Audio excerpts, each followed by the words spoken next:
Sale, regresamos en lo que se conecta nuestro invitado. Porque recuerden que que este contenido se produce en vivo, en vivo, en vivo. A todo color. Ah, ya tenemos, Sí, sí. Es que buen servicio. Sí, Esto no había pasado jamás No, en ningún formato. En los años que tenemos produciendo en los tantos años. Hola, ¿qué tal, Félix? Mucho gusto. ¿Cómo estás, Emanuel? Félix, un saludo. ¿Cómo estás? Cuéntanos un poco acerca de lo que haces. Hola, de nuevo, ya pensé que estábamos todavía en el pequeño descanso. Bueno, pues yo puedo decirles que soy un crack. Un crack. Un facilitador de oportunidades culturales para las personas. Qué buen concepto, sobre todo en una época en donde hace falta eso, ¿no? Facilitar, justamente, porque en un mundo tan hiperconectado y donde hay millones de posibilidades, a veces hace falta ese facilitador, y justamente por eso tenemos ejemplos como los youtubers o los tiktokers, que pues facilitan a veces diversión, datos, etcétera, etcétera, etcétera. A mí me llamó mucho la atención, antes de platicar con Manu, cuando me comentó el proyecto, lo organizada que está tu web. O sea, es también por ahí hemos tenido como coqueteos a la difusión cultural, pero pues nosotros somos como con la música, nosotros somos líricos. Entonces no sé si nos puedas platicar acerca un poco de cómo ha sido el devenir de tu carrera y el devenir de Galería Andrómeda 3.20. Perfecto, sí, claro que sí, Carlos. Mira, pues como toda trayectoria de un productor cultural es azarosa, está supeditado a los caprichos del momento, de las situaciones, y más cuando no tienes como esta estructura familiar que te sostenga atrás, como algunos creadores.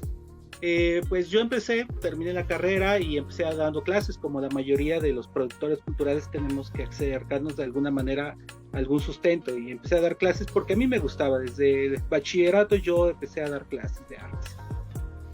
Algo que me molestó mucho en la primaria, en la secundaria, es esa actitud de cerrar, de cohibir, de castrar a los niños en cómo deben ser las cosas, cómo deben ser los colores de los dibujos, cómo deben ser las formas, que deben adaptarse a lo que la escuela pide. Entonces dije, no, yo en cuanto pueda, odio la escuela, no me gusta la escuela, pero voy a dar clases únicamente para que no salgan niños tan frustrados de lo que es algo tan placentero que es crear, que usar su imaginación.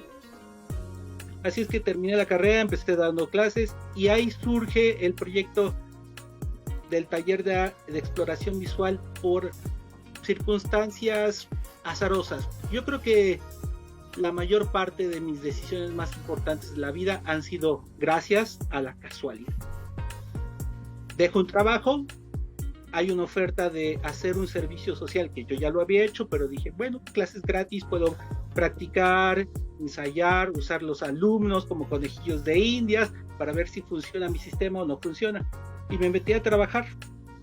Llevo 20 años en ese trabajo. Wow. Dando clases de artes plásticas. Y solo entré por 6 meses para probar cómo funcionaba el sistema. De ahí me fue derivando en muchísimas cosas, haciendo proyectos de arte en el paisaje, uniéndome con otros artistas. He visto que el mejor arte se hace en colectividad. Claro. Y más el arte plástico. Uh-huh. Sí, eso del individualismo no se me da mucho. Yo creo que la participación, sobre todo de los no artistas, en hacer arte es sumamente importante.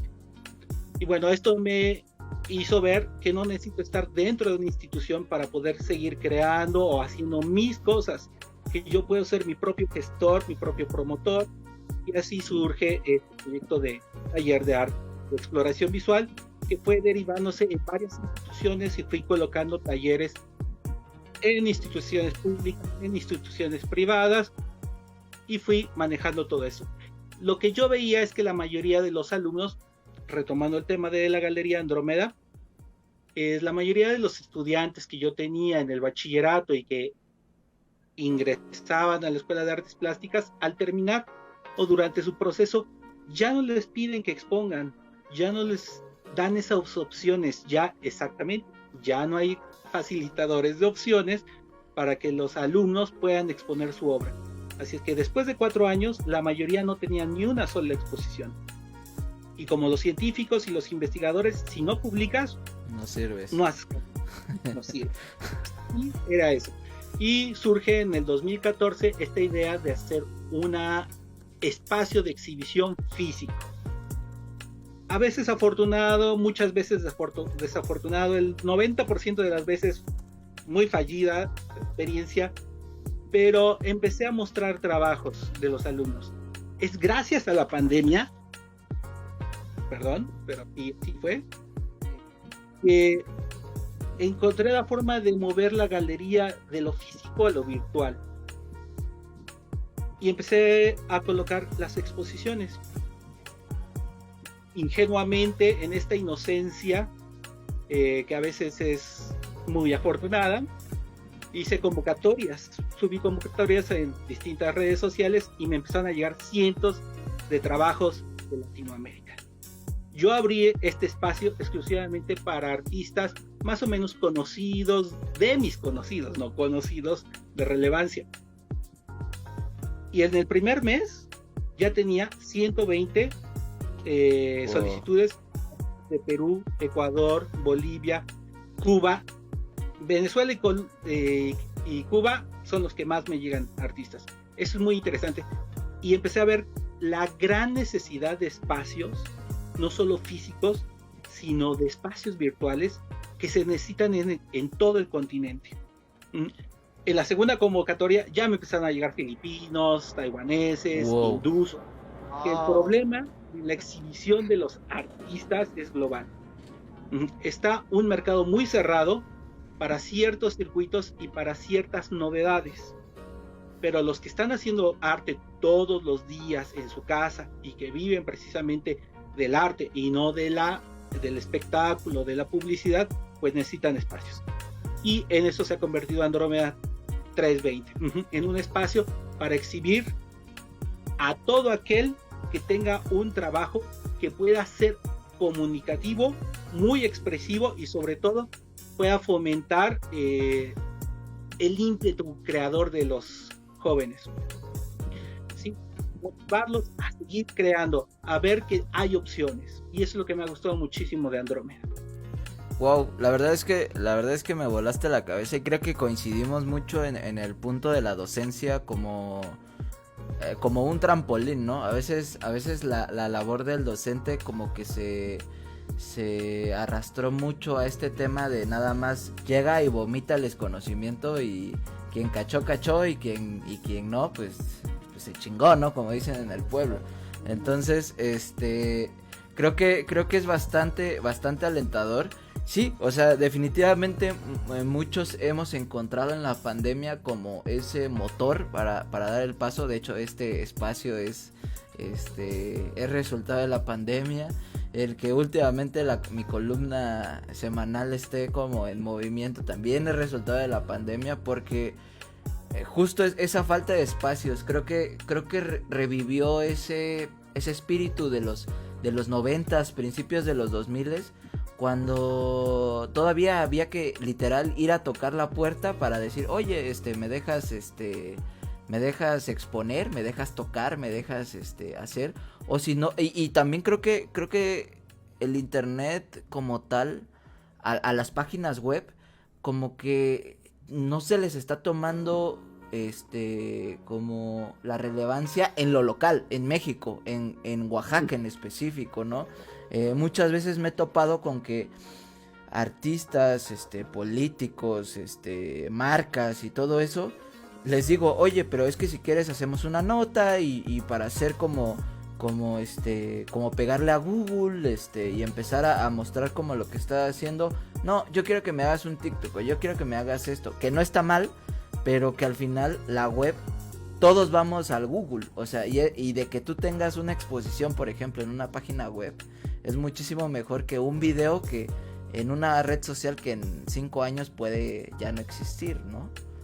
Entonces... No, y se lo va debilitando el exceso de información.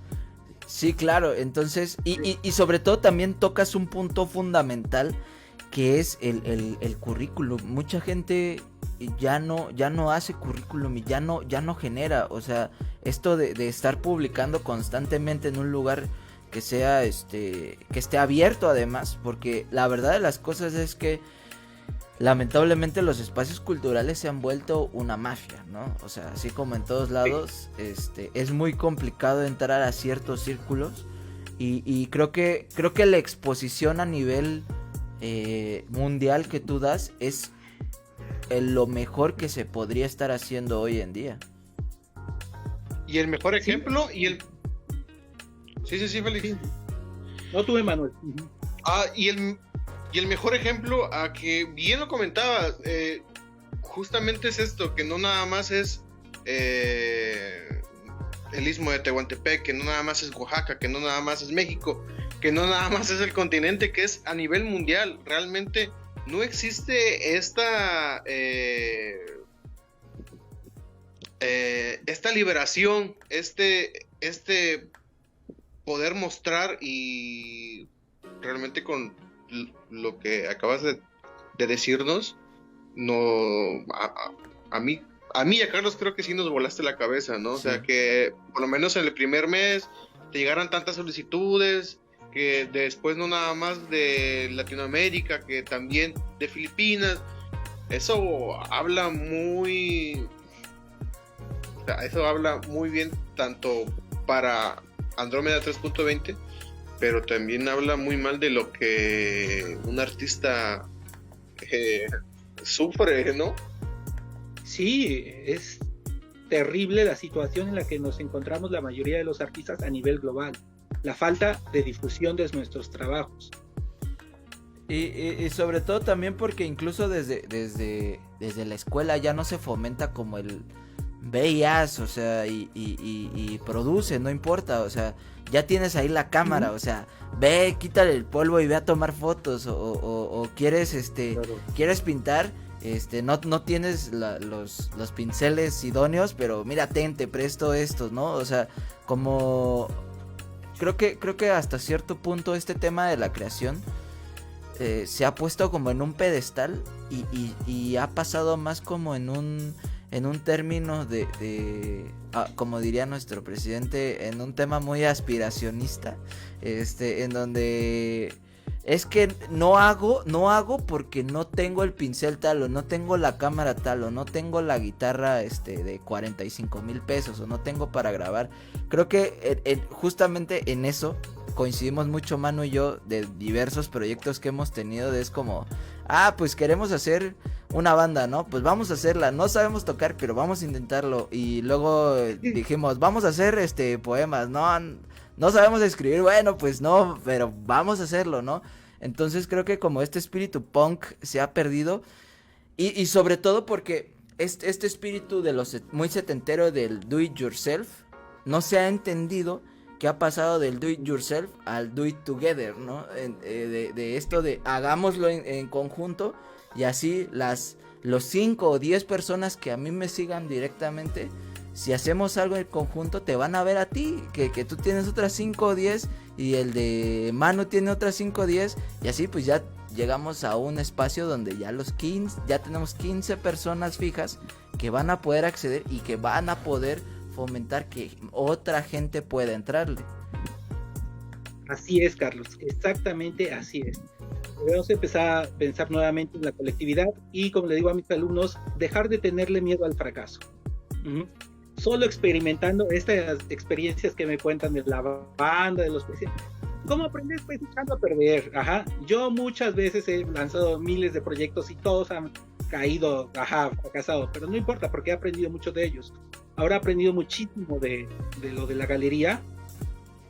Aunque esté funcionando bien, he aprendido, pero también antes de esto ha habido 20 proyectos anteriores que ninguno se ocupó. Y sobre lo que decías de las universidades, estoy totalmente de acuerdo.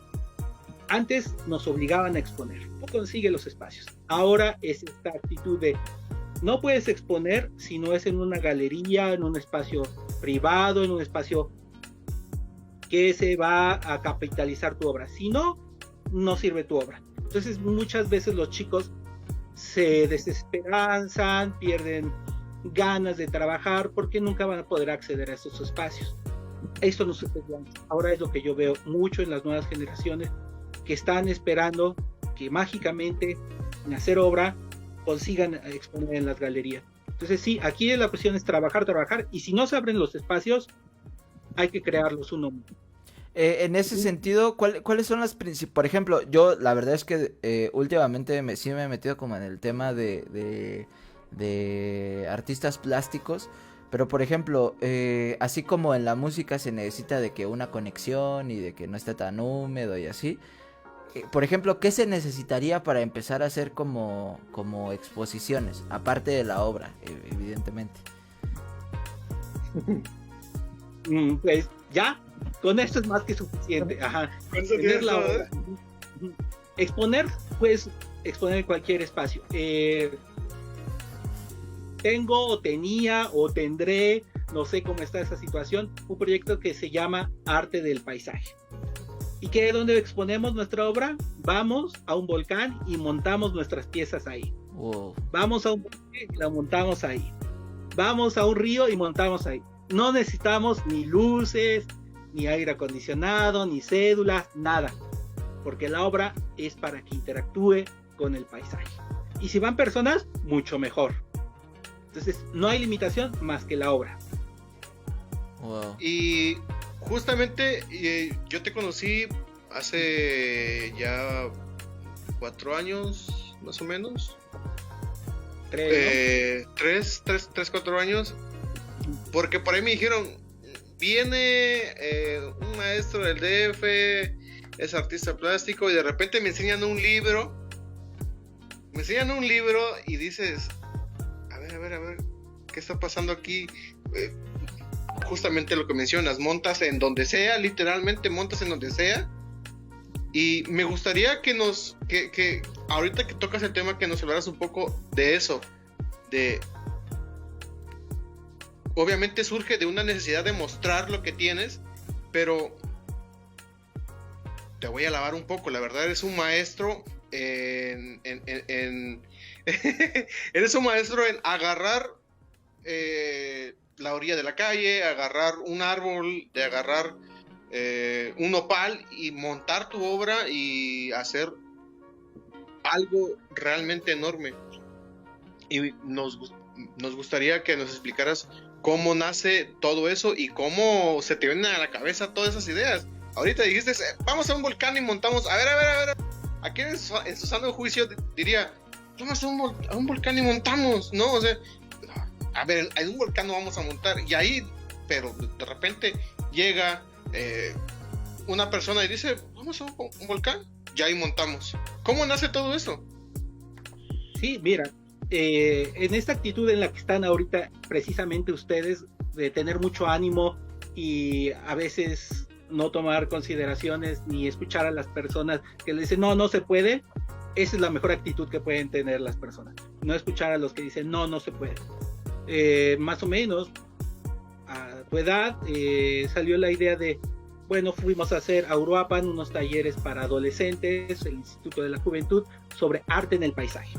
Yo siempre me he dedicado más a la escultura y nos gustó muchísimo la experiencia y los chicos se animaron muchísimo, y al año siguiente de la comunidad del volcán Paricutín nos dijeron, ¿y si vienen a hacer aquí las esculturas y ya no las hacen allá en Morelia? Y se nos hizo fácil decir, claro, por favor, nosotros somos estudiantes de artes ya muy experimentados.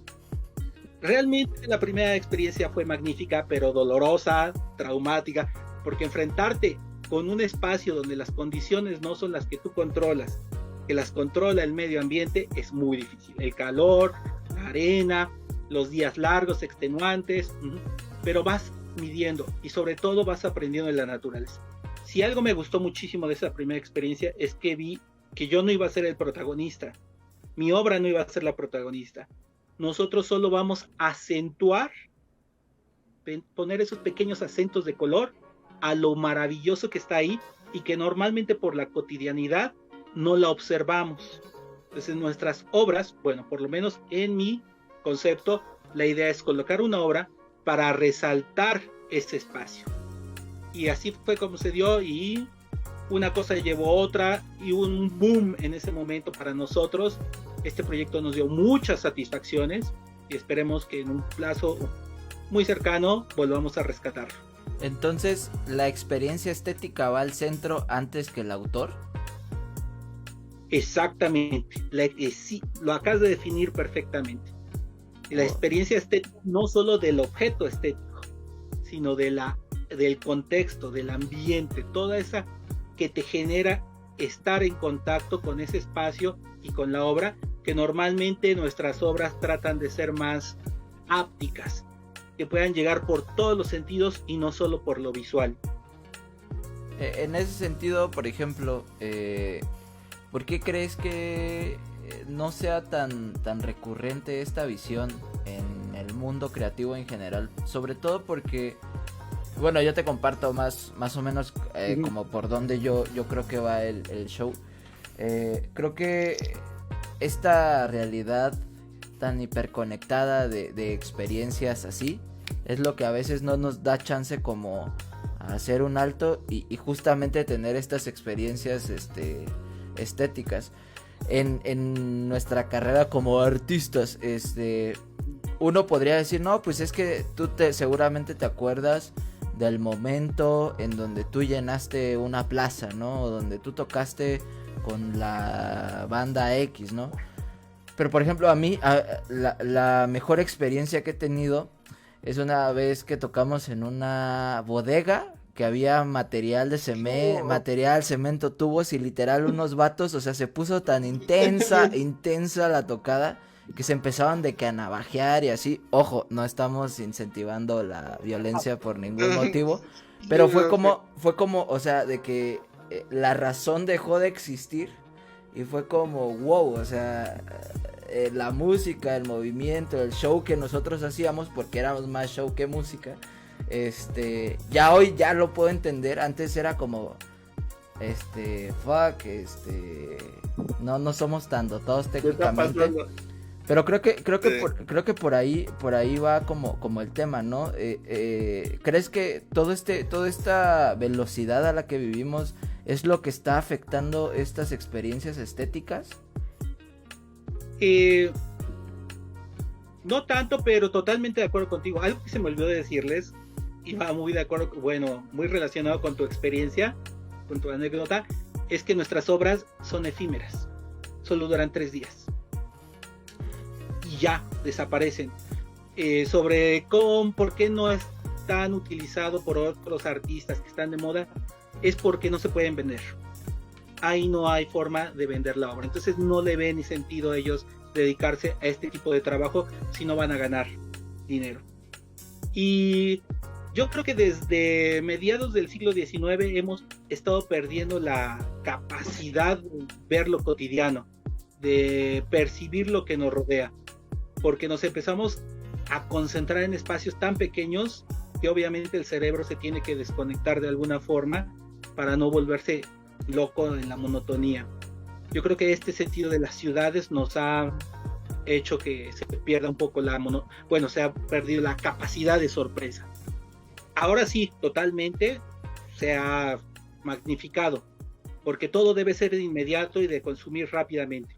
Yo lo he visto en estos 20 años que he estado dando clases, cómo las generaciones van cambiando y qué tiempo necesita cada generación para adquirir o mantener la atención en el conocimiento, en el dato que se da. Y sí, desafortunadamente ahora tengo que ser yo, no los alumnos. Ellos están en su mundo y qué bueno que vivan así su vida. Yo es el que debo adaptarme a dar una información que antes daba en 5 minutos, en 30 segundos. O en 15, que es la media de atención ahorita. Sí. La otra vez estaba leyendo un estudio que le hicieron a la metadata de Facebook, y marcaba justamente que por eso es que las historias de Instagram miden 15 segundos, ¿no? Entonces es que es la atención promedio. Y por ejemplo, ¿qué tan tú utilizas las estadísticas que te da tu web como para apuntar hacia ese nicho de público? ¿O es como en función del concepto te agarras y te vas por ahí? Mira, yo en el 2014 abrí la página. Uh-huh. No sabía nada de estadísticas, no tenía la idea de cómo se utilizaban. A veces la abría y veía que 2-4 visitas al mes. En cuanto empecé con la galería, dije, voy a empezar a ver cómo funciona esto, y empecé a estudiar cómo funcionaba. Sí, actualmente utilizo todas las estadísticas que me da la página para concentrarme en cómo voy a distribuir las imágenes, en qué espacialidad, qué días hacer las inauguraciones, porque la internet te da muchísima información. A veces hasta me asusta de tanta información que me brinda. Uh-huh. ¿Qué tipo de servidores? ¿Cuáles son las plataformas que utiliza más para la búsqueda? Entonces ya sé dónde ubicar mejor los carteles o la publicidad o los enlaces, porque la página ya me está brindando toda esa información. Y sí, como dices, de 0 a 15 segundos es la mayoría de las visitas que se tienen en las páginas, ¿eh? Y justamente te lo pregunto porque pues también por ahí en mis ratos libres le doy un rato a la programación, no tan profesional, pero sí entiendo conceptos a lo que me dedico.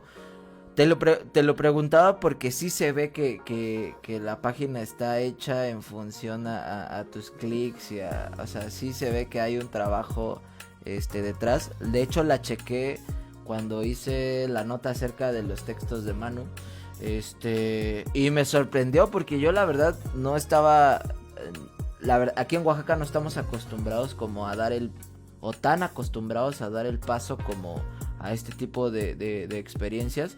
Y justamente el trabajo que tú has realizado con esto, pues dije, y si, por ejemplo, hicimos una apertura de una exposición hace 2 semanas, sí, creo, hace 2 semanas, aquí en la ciudad de Oaxaca de Juárez. Y dije, ¿y si damos una pequeña charla con los artistas? Y fue justamente inspirado dije, pues es que, o sea, sí hay que abrir como el espectro. Y me tocó que a uno de los que expusieron les escribieron a posterior porque vieron como que sus perfiles y así.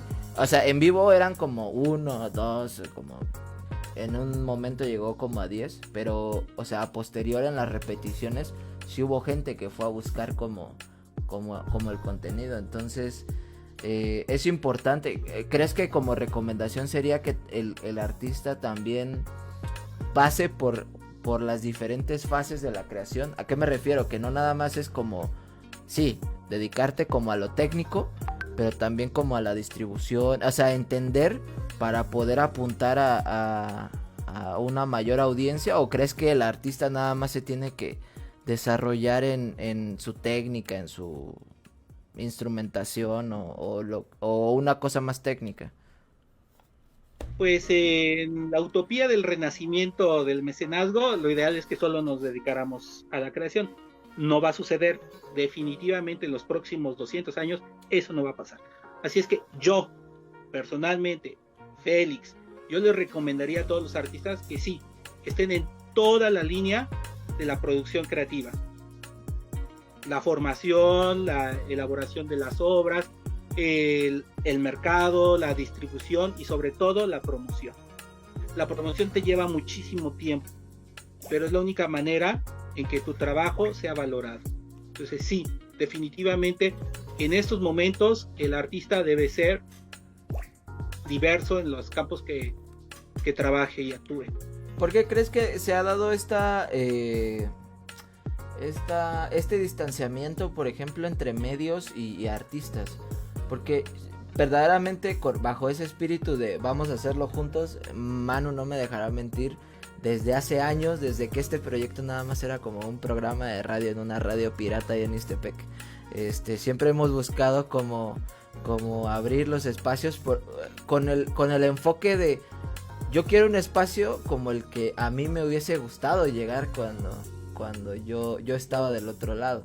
Entonces, pero ¿por qué crees que al artista le da como, en mi experiencia, le ha dado como esta terror de compartir, de entrarle como a la difusión, incluso de entrar a colaborar. O sea, ¿por qué crees que se ha dado esto? Sí, yo creo que multifactorial, pero la mayoría de las ocasiones es por el miedo de ser criticado. Que tu obra o tú como artista seas criticado por otros y te digan, no, pues me parece que está equivocado, no tienen la menor idea de lo que está haciendo. Y bueno, en algún momento de sus vidas hay que perderle el miedo al ridículo. Uh-huh. Sí. Ya lo que hiciste, lo hiciste. Ajá. Y hay que estar. Uh-huh. Perfecto, así debe ser. Y por otro lado, muchos de los artistas les cuesta muchísimo trabajo hablar. A otros se les facilita, es lo más cotidiano de su vida hablar, pero a otros sí les cuesta trabajo estructurar verbalmente sus discursos. Entonces, por eso se dedican más a lo visual, a hablar con las imágenes, con el dibujo. Entonces, también eso los atemoriza a acercarse a los medios donde tienen que exponer verbalmente o visualmente, como en su caso, sus ideas. A lo mejor por escrito he encontrado al principio la idea de Andrómeda era que los artistas colocaran un video de presentación de menos de 5 minutos, donde hablaran de su obra, de sus proyectos y todo, pero la mayoría se negó rotundamente, a pesar de que iba a ser con sus condiciones y como ellos quisieran, no lo quisieron hacer. Así es que ya solo es voluntario. Y bueno, eso habla muchísimo de ciertas particularidades que tenemos como gremio, y no son solo artistas de México, sino de todos los que han participado, la mayoría ha decidido que no. 2 o 3 han dicho que sí, y curiosamente son los que más problemas deberíamos pensar que tendrían que tener por aparecer en la cámara, y no, ellos sin problema dijeron, yo quiero presentar mi obra y hablar, y así se hizo. Pero sí, Carlos, definitivamente no sé en qué momento se desvinculó el artista de los medios impresos y audiovisuales. Pero sí es verdad. ¿Crees que pudiese ser una resultante de cómo poco a poco se nos, literalmente, estructuralmente, se nos ha negado defender cierto tipo de banderas? Por temor a ahorita le dicen funarlos, ¿no? Por temor a que los saquen como del círculo social por algo que verdaderamente crean. Totalmente de acuerdo, estoy en eso en muchos aspectos, no solo de la artística. Yo creo que muchos sectores tienen ese miedo de decir lo incorrecto. Porque justamente también, regresando, porque pues es el único ejemplo que tengo como que se vincula a esta situación. A nosotros a nosotros nos tocó el tiempo de la elección presidencial de 2012 y nosotros nada más éramos una banda que o sea, literalmente nuestra postura política es queremos echar desmadre, y quien quiere echar desmadre con nosotros pues está chido, pero o sea, justamente eso nos cerró muchísimas puertas, porque todas las ventanas de oportunidad se empezaron a abrir con cosas que era como, no, abajo el gobierno, o viva el gobierno, o sea, y se polarizó todo en un punto en donde nosotros nos quedamos sin espacios, y fue ahí donde nosotros, con una caguama en la banqueta, porque creo que también ese es un proceso social y de construcción de ideas, dijimos, pues es que si no, así como al principio ese concepto nació como, si no vienen las bandas vamos a hacerlo nosotros, vamos a hacer nuestras tocadas, y ahí fue que afortunadamente uno de la banda tenía una camioneta a la disposición que finalmente tronamos. Saludos, doña, ¿cómo se llama? Doña Norma. Doña Norma, Discúlpenos por la camioneta. Por el motor, fuimos nosotros. Por el motor, fuimos nosotros. Siempre pasa así. Siempre hay una camioneta que muere. Y al final eso fue como lo que nos mantuvo, porque al mismo tiempo empezaron a desaparecer como todos esos grupos y agrupaciones y colectivos que nacieron en la coyuntura y nosotros éramos los únicos porque éramos los que lo hacían por el amor al arte, como le dicen. Entonces, y sobre todo, por ejemplo, yo, digamos que en el mundo real estudiaba en aquel momento administración pública y era el que yo por ejemplo, a mí me sirvió muchos esos viajes de que nos decían, no, pues ven a Mixtequilla y ven a Chihuitán y ven, o sea, como todas las municipalidades alrededor. Y por ejemplo, yo literalmente aprendí de urbanismo gracias a esos viajes, ¿no? O aprendí como, igual había como una materia que era de geopolítica, gracias a esos viajes. Y en la escuela me decían, no, es que tú tienes que publicar tus papers y que no sé qué. Yo dije, pues es que al final eso no me gusta, o sea, yo no quiero dedicarme a eso. Al final, ¿cómo se llama? La paradoja fue que hoy me dedico a escribir la mayor parte de mi tiempo, ¿no? Pero es como, creo que hay como dos puntos, ¿no? El recuperar experiencias, el ser caótico y luego ser tu propio editor, ¿no? Hoy las condiciones dan para que uno vaya al mundo, viva y después traiga todas estas experiencias y las ponga en algún proyecto, ¿no? Sí, totalmente. Estoy de acuerdo contigo en ser caótico. Ser caótico y traer las experiencias y comunicarlas a otros, creo que es fundamental. Y también pero teniendo un formato y una rutina posteriori, ¿no? O sea, que también mucha gente se pierde en ese camino, ¿no? Que, nada, sí, yo soy un poeta maldito, que de hecho por ahí nos estábamos perdiendo en algún momento también, y que no daban ese paso. O sea, sí, ya tienes como 5 años de experiencia, cabrón, ya siéntate a escribir, ya siéntate a pintar, ya siéntate a hacer, ¿no? O sea, que también es, o sea, se ha romantizado de los dos puntos, ¿no?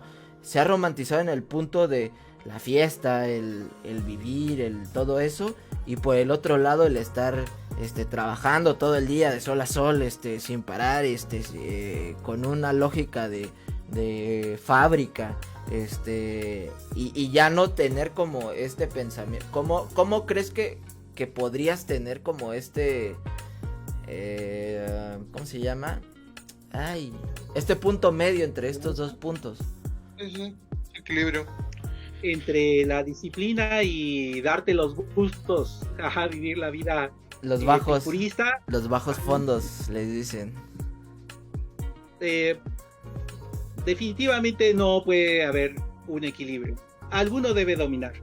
Pero bueno, afortunadamente la disciplina se logra con hacerlo diario. Y aunque quieras quitarle la disciplina, mira, ya es imposible después de 2 o 3 años que te has castigado disciplinándote, y lo vas a hacer en automático. Yo desafortunadamente 6 de la mañana ya estoy trabajando. No puedo evitar. Hoy me voy a levantar a las 8. No. Sufro de lo mismo. Entonces ya tengo como horarios muy fijos para darme a esa vida de la producción. Y ya tengo todo el día libre para los pecados mundanos. Entonces yo creo que sí es a base de tiempo y de darte espacios muy limitados para cada una de las cosas, no para las dos juntas. Eso sí, nunca se los voy a recomendar. No pueden hacer las dos cosas al mismo tiempo. Por propia experiencia y sufrimiento y pérdida de días y horas y proyectos, no hagan nunca las dos cosas juntas. Si vas a trabajar, vas a trabajar. Si vas de fiesta, vas de fiesta. ¿Y tú crees que tenga que ver algo con esta onda generacional? Yo creo que si hablas de la generación del siglo XX, del XXI, sí, es generacional. Llevamos como 15 generaciones haciendo lo mismo. Esta capacidad de procrastinar en el momento adecuado, Pero sí, si a ustedes les ha pasado que van y se comprometen y llevan la lista puntual de los que van a ver en la reunión para el proyecto y llegan y terminan en fiesta, eso me pasaba a mí y les pasaba a los anteriores y les pasaba a mis maestros, y así yo creo que los últimos 70 años. Sí, yo creo que más bien tener en el grupo alguien que sea tan pesado, tan falto de... Sí, exactamente, para que digan, no, vamos a trabajar y ya cuando terminen, ya pueden hacer lo que quieran. Entonces siempre es bueno meter a una de esas personas quisquillosas y por eso volvemos al punto inicial de la socialización, que hace falta la socialización de los proyectos, ¿no? Coincido totalmente, porque al final creo que tanto el arte como la creación en general, o sea, llámese escribir un artículo, un paper o hacer arte plástico, parte de eso, y ¿qué crees que le hace falta para la profesionalización hoy en día? La generación de colectivos, la generación de no sé, agencias de mercadeo de este tema, no sé.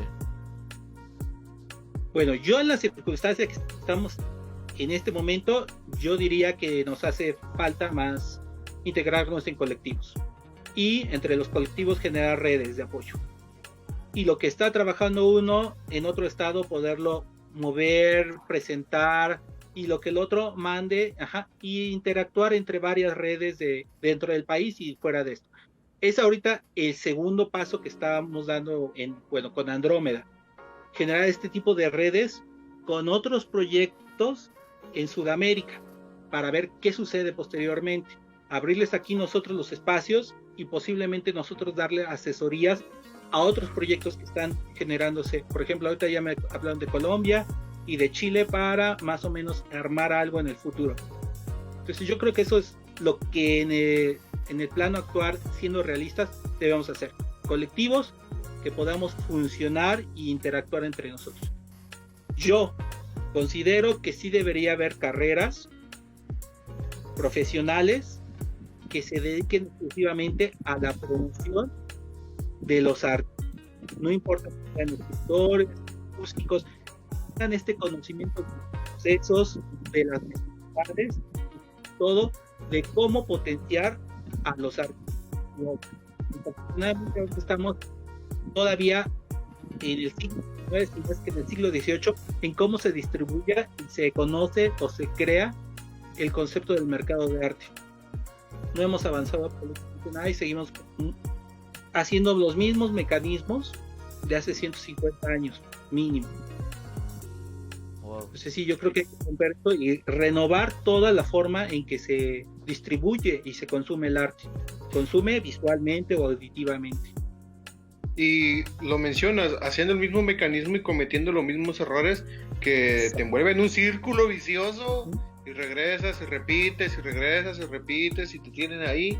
Y bueno, muchas veces a esos artistas, muchas veces a los artistas llega a un punto donde te frustra, ¿no? ¿Y por qué? Porque no tienes también ese apoyo o esa persona que te pueda guiar o te pueda decir que tenga otra forma de cómo ver las cosas, ¿no? Y creo que también eso es muy importante, porque así lo hemos manejado, visto y entendido, por lo menos Carlos y yo, desde hace ya 12 años. O sea, que si por lo menos no tienes a un grupo, a un colectivo, debes de tener a alguien a tu lado que te esté diciendo, a ver, no seas tonto, por ahí no. A ver, no seas tonto. Sí, vamos a hacerlo, no lo entiendo, pero vamos a hacerlo. Justamente, no sé para dónde vas, pero bueno, vamos, lo hacemos, a ver qué sale. Y empiezan a salir cosas chidas y empiezan a crearse y a cambiar justamente este chip, porque, ahora sí que como tío, este chip nuevo de los muchachos, y hay que modificarlo, ¿no? Sí, el que debe modificarse es uno, para adaptarse. Ellos no van a cambiar. Y ellos están bien, ellos se adecúan al momento en que están. Nosotros somos los que tenemos que adaptarnos. Sí, Emanuel. Sí, porque yo creo que lo importante es reunirnos. Porque justamente es el mensaje de uno lo que tiene que ser como el cambio de forma, no de fondo. El mensaje tiene que ser el mismo. La plataforma es la que va a cambiar. Yo al principio, cuando empecé como este proceso de mi columna, yo me casaba como con, es que tengo que hablar de lo que están hablando en política hoy, ¿no? Por ahí traigo un proyecto de un libro de recopilatorio, y hace no mucho me senté a leer como los primeros intentos y me di cuenta de que estaba hablando de pura coyuntura. Y yo lo que quiero hacer, yo siempre he tenido como ese ánimo de hablarle al Carlos que recién entró a la universidad, que no tenía idea de lo que sabía, en un ánimo más pedagógico. Entonces dije, no, pues es que tengo que cambiar la forma que escribo y no tengo que estar atado a un like o a una retroalimentación. Y justamente de ese cambio y de seguir tocando puertas, ahí sí dije, no, ya me estoy durmiendo mucho en mis laureles. Empecé a tocar puertas, a mandar mails, a hacer llamadas de, oye, ¿puedes publicar? O sea, y algo que me queda claro, que los tres coincidimos, es que pues el no ya lo tienes ganado. O sea, para todo proyecto, ¿sí? El no ya lo tienes. Lo que sigue es construir el camino para un sí o para un, bueno, haz lo que quieras, a ver qué sale, ¿no? Entonces, creo que esta plática fue bastante enriquecedora. O sea, yo me voy con esta reflexión de, pues no estábamos tan perdidos hace 12 años, ¿no? El problema fue que estábamos en Ixtepec, hicimos muchos cambios allá, ¿no? O sea, se vio, no es por ser mamador, perdón por la expresión, pero cuando ya dejé de estar allá, que nos separamos Manu y yo, o sea, dejaron de haber eventos culturales, o sea, porque nosotros éramos los vatos menos dotados técnicamente, pero éramos los que llegábamos temprano, poníamos sillas, armábamos los flyers, y ahí estábamos chingue, y lográbamos hacer cosas. O sea, a veces la gente pensaba que hoy en día hay gente que, porque mi columna se publica en 10, 15 medios, creen que todos me pagan, o sea, y de que yo gano como si esto no tuviera como Joaquín López Dóriga, o sea, que ya me proyecta como quién sabe quién, ¿no? Pero en realidad lo que no ven es que el proyecto va de hacer este conocimiento pedagógico, porque por ejemplo, si yo entiendo el actuar del Instituto Federal de Telecomunicaciones, pues yo quiero que los demás aprendan como el por qué pasan ciertas cosas, por qué sube de precio el internet, por qué quieren hacer bases de datos con nuestros datos, ¿no? Entonces, coincido, y creo que así como se lo plantea Manu desde el principio, cuenta con el Garage y con todo lo que esté a nuestras manos como aliados estratégicos, y me voy contento, me voy feliz, y quiero que consideres esa oferta de colaborar hacia un futuro, que nos vayas contando cómo van todos estos movimientos. Claro, por supuesto, Carlos, con mucho gusto. Yo lo que más me gusta es conocer personas con iniciativa y personas que estén haciendo las cosas porque les encanta. Y sí, claro, en cuanto ustedes digan, otra vez podemos platicar, o yo les voy contando, o podemos buscar una forma de interactuar y hacer cosas juntos. Claro, entonces, pues lo seguimos. No sé si nos puedas, compartir tus redes sociales, o dónde te pueden encontrar. Claro que sí, pueden encontrarme en la página de internet taexv.org, ¿cómo se escribe? TAEXV y latina, taexv.org. Que ahí a partir de enero van a ver las ofertas de talleres que estamos dando presencial y en línea para cualquier parte del mundo. Mientras hablen español, les podemos dar el taller. Y la otra es Andrómeda 3.20.taexv.org, que es la galería. Actualmente tenemos todavía abierta la convocatoria para las exposiciones del próximo semestre, exposiciones ya sean colectivas o individuales. Entonces vamos a hacer un proceso de selección, han llegado cosas magníficas y pues están invitados. Y a mí me pueden encontrar en el Facebook como Félix Ayurnamat con Y. ¿Y en Instagram también te encuentras como Félix Ayurnamat? En Instagram sí, que realmente ahí solo son pasatiempos visuales. Ajá, pero sí me pueden... Que esa es otra cosa, o sea, que esa es otra cosa también. te tomas tu tiempo, le tomas foto a algo de que te haya gustado, que quieras expresar y lo subes. También eso es una forma de ocupar una red para expresar algo. Exactamente, para pasar ahí un poco de la experiencia que viví en el momento, nuevamente esos momentos. Creo que mi obra va más acerca del momento y de la nostalgia. Pero sí me pueden encontrar ahí como Félix Ayornama, también en Instagram. Va, perfecto. Perfecto. Y pues bueno, pues eso sería todo. Así, eso es todo. Agradecido que nos hayas aceptado la invitación. Muchas gracias a los dos. Agradecido aquí en vivo una vez que gracias a ti fue que colaboramos y también yo tuve una exposición contigo en Galería Andrómeda 3.20. Entonces una última cosa. Recuerden que en enero va a ser la segunda parte de nuestra exposición, Emanuel. Ahora va a ser al escribir, cabrón. Yo voy a ilustrar sus poemas. Ahora sí. Así es. Muchas gracias Félix, en serio, muchas gracias. Una plática, Carlos, que nos lleva con muchas cosas para pensar. Sí. Y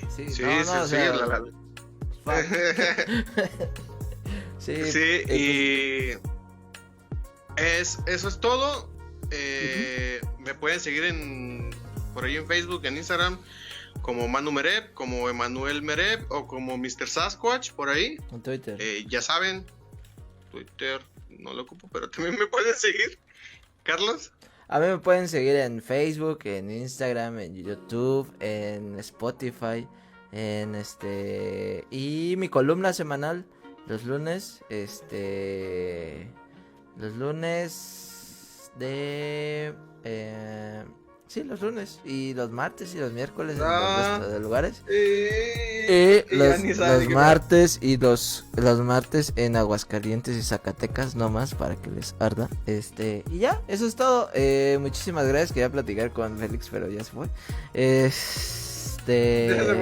fue. Sí, creo que se enojó. No quiero saber nada de ustedes. Gracias por escucharnos, gracias por compartir, gracias por darle like a todo.